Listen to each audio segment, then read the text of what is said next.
Complete the stress response cycle. The process of dealing with stress is different from dealing with stressors, the things that cause your stress. To effectively eliminate stress, you need to complete the cycle. So, what is the difference between stress and stressors? Stressors are what triggers the stress response in your body. Stressors can be anything you taste, touch, smell, hear, see, or even imagine. There are external stressors such as cultural norms and expectations, time, family, money, work, experiences of discrimination, and many more. Examples of internal stressors are memories, identity, body image, self-criticism, and the future. All these may be interpreted by the human body as threats. Stress is a physiological and neurological shift that occurs when your body encounters one of these threats. It is an evolutionary response that helped our ancestors cope with being chased by a hippo or a lion. Dread is anxiety on steroids. When information is relayed to the brain about an advancing lion or hippo, it auto-activate a generic stress response, which is a cascade of neurological and hormonal activity that triggers physiological changes that helps you survive. For vertebrates, our stress response is built around empowering the muscles to work like crazy. When being charged at by a lion, what do? Run. And then? There are two possibilities: you survive, or you shout for help, and the lion is killed by the villagers. The village then shares a communal feast, and inedible parts are buried. Stress response complete. Because the stressor has been dealt with does not mean you have eliminated the stress itself. Suppose as the lion charges, coming right at you, and your glycogen and cortisol shoot right through the roof, you pick up a rifle and shoot the lion. It drops dead, you are safe, then what? Your body's still stuck in the middle of the stress response. Telling yourself to calm down does not help. You need to signal to your body that you are safe, otherwise, your hormones and neurochemicals will not come back to a relaxed state. But why do we get stuck at this state? The following are reasons the cycle might not complete. 1. Chronic stressors. During emergencies, your brain activates a flight or fight stress response, you execute it, and it doesn't change the situation. 2. Social appropriateness. Sometimes the stress response is something you can't do. 3. It's safer. During street harassment, it might be difficult to find a situation that deals with both the situation and the stress it causes. Walking away may be nice and the easy way out, but it does not deal with the stress itself. To complete the cycle efficiently, when you are being chased by a hippo, what do? Run, swim, or sing and dance to Beyoncé and sweat it out as if you are in a Zumba class. Do anything that moves your body and allows you to breathe deeply. Managing the stressors and knowing when to call it quits. This chapter is about managing the stressors. It's about knowing how to persist when the limit of your capabilities has been exceeded. It's about knowing when to call it quits. It is about the monitor, a brain functionality responsible for managing the gap between where we are and where we are going. The monitor is called the discrepancy reducing, increasing feedback loop, and criterion velocity. Many people tend to shut down after they hear this, so it is simply called the monitor. It is a brain mechanism that decides whether to give up or keep trying. It is aware of your goals, the effort you have invested in that goal, and the progress you are making. The monitor documents your effort to progress ratio and has significant input into what that ratio should be. With a good understanding of how the monitor works, you will be able to influence your brain's functioning, which will give you the ability to deal with both controllable and uncontrollable stressors. Planful problem solving, a way to deal with stressors you can control. When efforts fail at producing desired results, you can change the type of effort you invest. For instance, if you are stuck in traffic, you can use a GPS to find a new route to go around it. This strategy is planful problem solving. Positive reappraisal, a way to deal with stressors you can't control. Imagine you are stuck in traffic as above, and your GPS is faulty. In a situation like this, turn to the positive reappraisal strategy. The strategy involves recognizing being stuck in traffic is a value. It is coming to the realization that the discomfort, effort, and frustration have value. It should be seen as opportunities for growth and learning. Positive reappraisal and planful problem solving are evidence-based strategies to change the effort invested in attaining a goal. They will help reduce your frustration by motivating you and driving you forward. But then we get exhausted and we wonder if we can accomplish any of the things we hope for, without destroying ourselves in the process. We ask ourselves if it's time to quit. Redefine failing for impossible, abstract or intangible goals. You can reduce frustration by developing a non-standard relationship with winning. At times, you aim for a clear and concrete goal that cannot be redefined. For this type of goals, you need a non-standard relationship with failing. It is possible to do all the things required to achieve a goal, only to end up somewhere different but pretty amazing. As a character in Dirk Gently, Douglas Adams puts it, "I seldom end up where I intend to go, but often I end up somewhere that I needed to be." If you widen your horizon to see the inadvertent benefits along your way, it becomes almost impossible to fail, since the strategy acknowledges there is more to success than winning. When to give up, you may find yourself oscillating between persistence or giving up.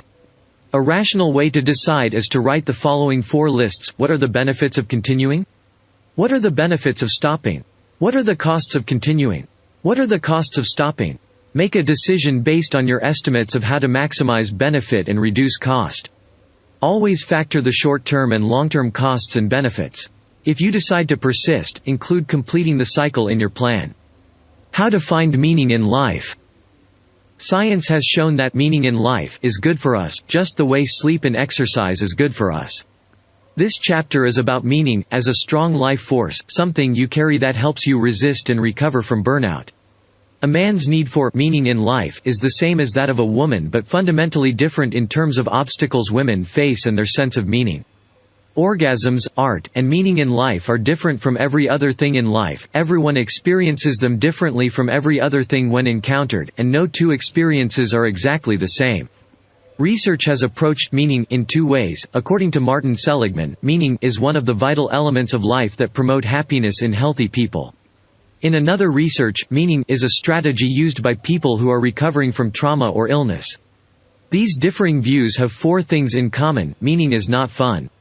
Meaning offers a positive final value that an individual's life can exhibit. Meaning is not constant. Meaning is good for you. Furthermore, research has shown that meaning is likely to come from the following 3 sources: the pursuit and attainment of ambitious goals that an individual leave as a legacy, such as making the world a better place for kids, or finding a cure for HIV, service to a divine or spiritual calling such as glorifying God with my words, thoughts, and deeds. Emotional and loving intimate connection with others. There is no wrong or right source of meaning, it is anything that triggers the feeling that your life has a positive impact. Human giver syndrome is a virus whose goal is to perpetuate its own existence. As soon as you were born, you become infected. Just as bovine spongiform encephalopathy Y makes cows mad, and rabies virus makes dogs aggressive, the human giver syndrome alters human behavior to perpetuate itself. The symptoms of human giver syndrome are, the feeling you have a moral obligation, that you owe it to the world, your family, partner, or even to yourself to be attentive, generous, calm, happy and pretty the needs of others.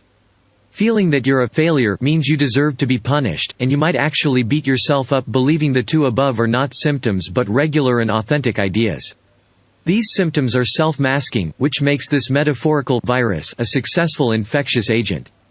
Everyone around you is also infected, so everyone treats the human giver syndrome as normal human behavior. This reinforces your belief that it is a healthy and a normal way to live. Patriarchy blindness causes compassion fatigue. In the wake of violence, the priority is stopping the bleeding and trying to save the victim's life.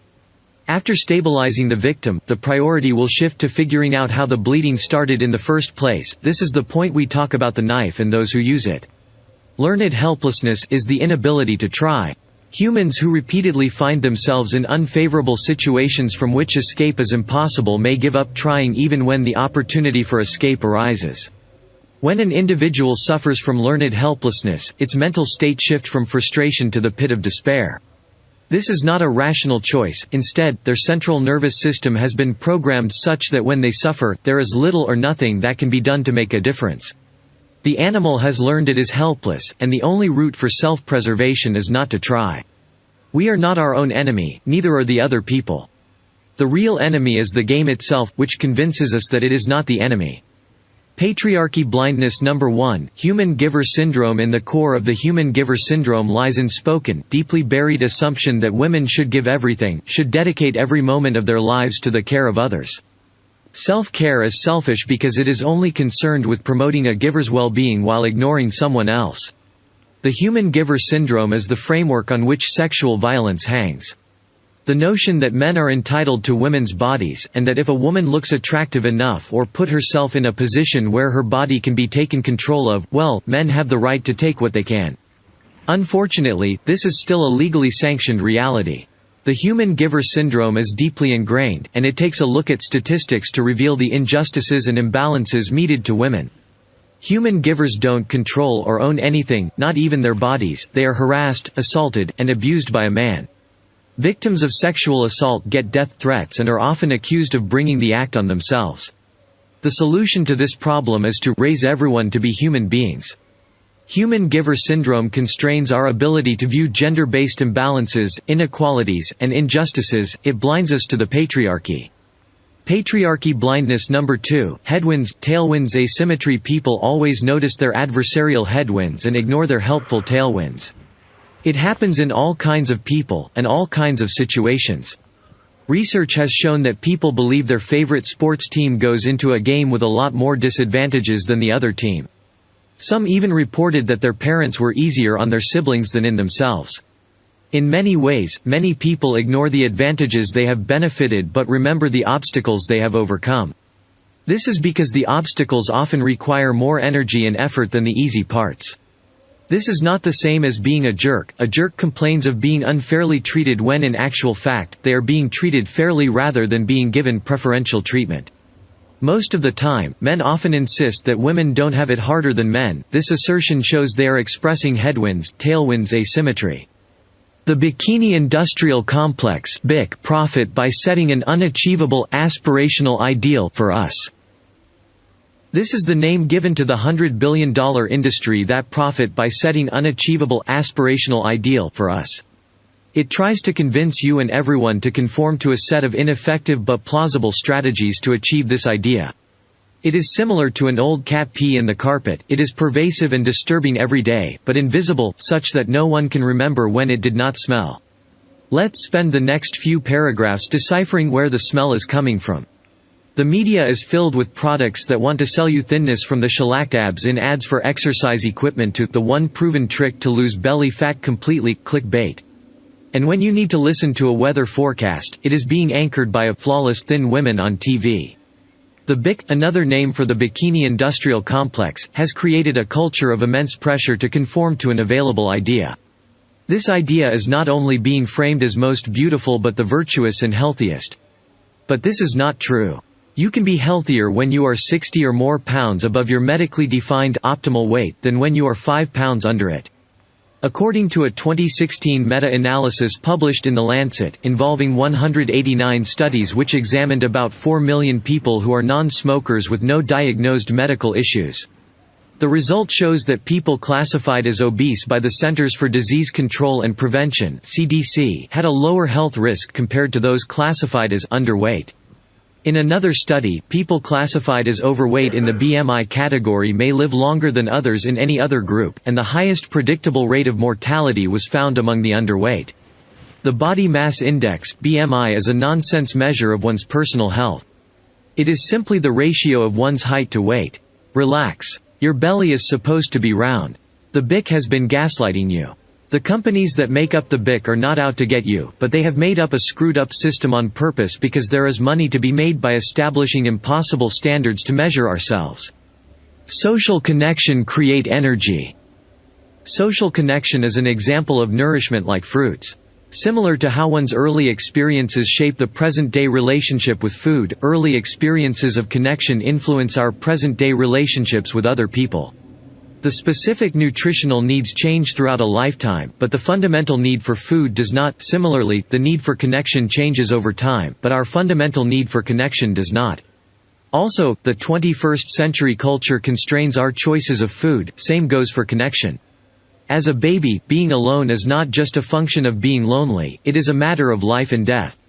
This is not because babies need to be fed or kept warm, it is because babies can die of loneliness even if other needs are met. Coming in contact with another person is a fundamental biological need, and being lonely is a form of starvation. As adults, connection physiologically nourishes us, regulating respiration rates and heart rates, shifting our immune response to wounds and injuries, influencing the emotional activation in our brains, and modulating our stress response. We will literally become sick and die without connection. A study in 2015 showed that loneliness and social isolation increased a person's odds of death by 25 to 30%. In the beating heart of every individual is that infant who can't survive without connecting with other people. But the human giver syndrome says this path is not for everyone. Imagine a baby boy who learns to talk, walk, feed himself and control when to pee or poop. He learns to count and read, and do physics. He stopped wanting to be held by his mommy and then leaves home to be independent. At this point, he is a full-fledged human being. On the other hand, is the baby girl who is supposed to grow independent, but then the next step is marriage and babies, and she becomes a full-fledged human giver. Wanting to be grounded in autonomy is seen as masculine, superior, and stronger. And an identity grounded in connection is considered feminine, inferior, and weak. It is generally believed that healthy people should feel 100% whole without a romantic partner, nor the support of a family or community. The social connection should be considered a bonus, and not an essential component of well-being. This is far from the truth. No one is complete without others. To live without social connection is to be nourished without food. It is impossible. You will get hungry, you will become lonely. You must feed yourself, or you die. This is not about getting a man or romantic partner. You need connection, any of its varied forms. You need both connection and autonomy, more importantly, the ability to oscillate from connection to autonomy and back again. What makes you stronger is rest. What doesn't kill you makes you stronger. You have been hearing this for years, but is it true? For instance, if you got hit by a car and didn't die, do you become stronger? No. Do disease and injury make you stronger? No. These things leave you vulnerable to further injury. In a real sense, what makes you stronger is what happens after you survive what didn't kill you. Rest is what makes you stronger. It is simply the process where you stop using that part of you that is inflamed, damaged, worn out, or used up. This allows it to renew itself. Rest does not necessarily mean sleep. Of course, sleep is important. Rest also means switching from one type of activity to another. The idea that you can use self-control to stay productive every minute of the day is incorrect. It is gaslighting, which will potentially damage your brain. Humans are configured to oscillate between rest and work. When you allow this oscillation to run its course, the quality of your work will improve, along with your health. Taking a rest after a depleting task helps eliminate the effect of fatigue. When you stop a mental sapping activity and switch to neutral mode, your brain at this state is not doing anything. In fact, there is little difference between the amount of energy used up when in the middle of a task, and when you sit on a chair, mind-wandering. What runs in the background of your awareness is what neuroscientists call the default mode network. It is an intricate connection of linked brain areas that act as a kind of low-grade dreaming when you are not focused on a task. Mental rest is not idleness, it is the time your mind processes the world. An unused muscle will atrophy. A muscle that is not always worked will become fatigued and will eventually fall in exhaustion. A muscle that gets worked and rested will grow stronger. Bodies are imperfect, and sometimes they let us down. They are susceptible to disease and breakage and entropy. Our bodies can disappoint us, and the world can punish us when our bodies aren't what they should be. So we are not suggesting that you love your body, like that's an easy fix. We're suggesting you be patient with your body and with your feelings about your body. Sleep is strange. Humans spend 1/3 of their lives in this vulnerable state, 8 hours a day, every single day. How does it make sense? During sleep, it turns out that the social, emotional, cognitive, and physiological benefit of being unconscious 8 hours a day outweigh the costs in time and the opportunity to do other things. During the sleep process, the whole body, primarily the brain, works hard to accomplish life-preserving tasks. Such tasks are best achieved when you are not active to interfere with it. In summary, we are not complete without sleep. Sleep deprivation wears us out. But how much is adequate? Science says 42%. This is the amount of time your body, especially the brain, needs to spend resting. This translates to 10 hours out of every 24. It might not be every day, you can average it over a week, a month or more. If you don't take 42%, 42% will take you. Grow mighty by controlling your madwoman. In Amy Poehler's memoir Yes, Please, she describes the pestering internal voice that regularly tells her she is appalled and doesn't deserve love. Women experiencing human giver syndrome will likely know this inward madwoman. It is responsible for that harsh self-criticism of the gap between you and the expected you, telling you it's your fault and a sign that you are a failure in life. Benevolent self-analysis can help you become more meticulous, as well as easily prevent you from doing anything.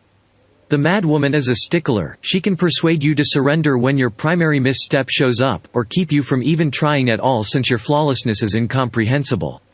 In any case, to become forceful and solid, you should take risks and do not hesitate to learn from your slip-ups. You have to control your madwoman. And the best technique to do this is to have a clear picture of your madwoman. The more you understand what she is, the better your capacity to separate yourself from her dangerous voice and stop hearing her reprimands.